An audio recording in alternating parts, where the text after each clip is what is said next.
quick video, go through the quick review of similarity. So two figures whose corresponding angles are congruent and whose sides, the corresponding sides, are proportional. Remember, this whole unit was about setting up proportions. So in order to do this, we can see that the angles are congruent. We have congruent angles. That's good. Now we need to check, are the sides proportional? So this is where we matched up. So the 10 matches up with the 15. The 14 matches up with the 21. And then, again, are these two things equal? The easiest way, I think, to do it, 10 over 15, just turn them both into decimals. That's 0.66 repeating. And then 14 over 21, also 0.6 repeating.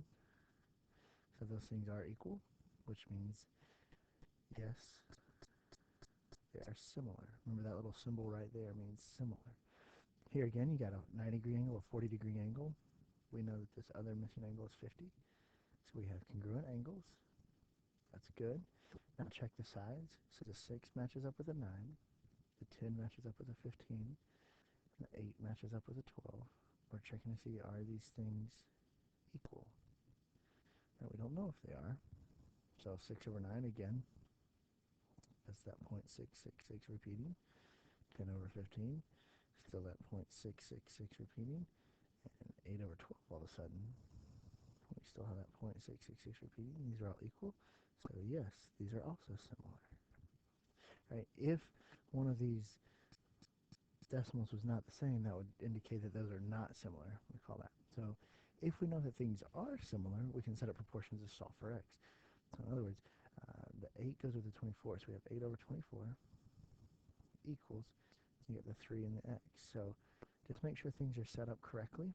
All right, since I started with a smaller figure on the left, those pieces are both in the numerator, then the big pieces are in the denominator, and now it's just a matter of cross multiplying solve. So 8x equals 3 times 24, which is 70. Excuse me. 3 times 24 is 72. Divide both sides by 8. X equals 9. Here, 15 goes with x minus 7. 21 over 7.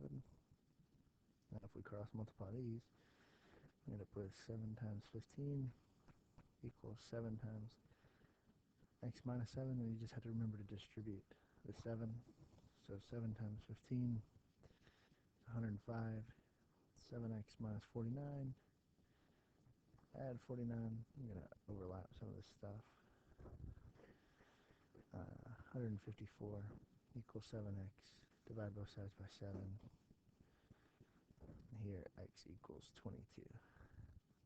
The triangle similarity theorem. There were 3 of those. Remember, it was angle, angle, side, side, side, side, angle, side. Remember, we want congruent angles, proportional sides. So, which similarity statement could be used? We do have an angle, it's congruent, and then you just need to check small to small, so 2 over 22. Does that equal 3 over 33? Sure enough, if you turn them both into decimals, 0.09 repeating, 0.09 repeating, those are equal, so these are similar by side, angle, side. Here you got a right angle in both, and you got this 1 tick mark in both, so these are similar by angle, angle. And then finally, you're going to have your vertical angle here. So they have 1 congruent angle, but there's 36, there's 35, which means we don't have 2 congruent angles. So these are actually not similar because we only have 1 angle. There's only 1 congruent